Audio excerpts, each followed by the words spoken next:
నుంచి తిరిగి లేచాడంట. ఆయన సజీవమైనటువంటి దేవుడు. అందుకే మనమందరం కూడా ఆయనే నమ్ముకుంటూ ఆయన మరలా వస్తాడు, మనల్ని నిత్య వారికి వారసుగా చేస్తాడు అని ఒక గొప్ప నిరీక్షణతో మనమందరం కూడా ఎదురు చూస్తూ ఉన్నాము. అయితే మరి ఆయన ఎప్పుడు వస్తారనే విషయాన్ని మరి బైబిల్లో ఎక్కడా రాయలేదు. అలాగే ఎవరికి కూడా ఆ విషయం తెలియజేయబడలేదు. ఒక తండ్రికి మాత్రమే తెలుసు, వేరే ఎవ్వరికి కూడా ఈ విషయము తెలియజేయబడలేదు. మరైతే మరి ఏమైనా పట్టుకథ? యేసు ప్రభువు రెండవ రాకడ అనేది పట్టుకథ కానే కాదు. అలాగే ఏదో మారుమూల గ్రామంలో ఎవ్వరికీ తెలియకుండా రహస్యంగా చెప్పబడిన విషయము అంతకన్నా కాదు.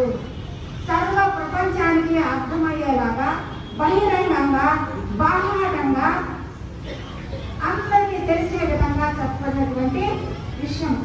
రేపు ఎప్పుడు కూడా అమ్మో ఆయన మళ్ళీ వస్తాడన్న సంగతి నాకు తెలియదు, నేను ఇలా అనుకోలేదు అనడానికి వీలు లేకుండా దేవుడు తన గ్రంథంలో యేసు ప్రభు వారి యొక్క రెండవ రాకడ గురించి చాలా స్పష్టంగా వ్రాయించి ఉంచారు.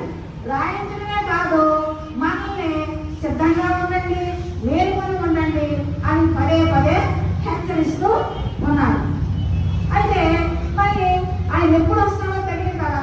తెలియనప్పుడు ఎంతకాలం అని ఆయన కోసం ఎదురు చూస్తారు అని చెప్పి శిష్యులు అడిగినప్పుడు మత్తయి సువార్త 23వ అధ్యాయంలో కొన్ని సూచనలు గుర్తులు ప్రభువారు శిష్యుడికి తెలియజేస్తారు.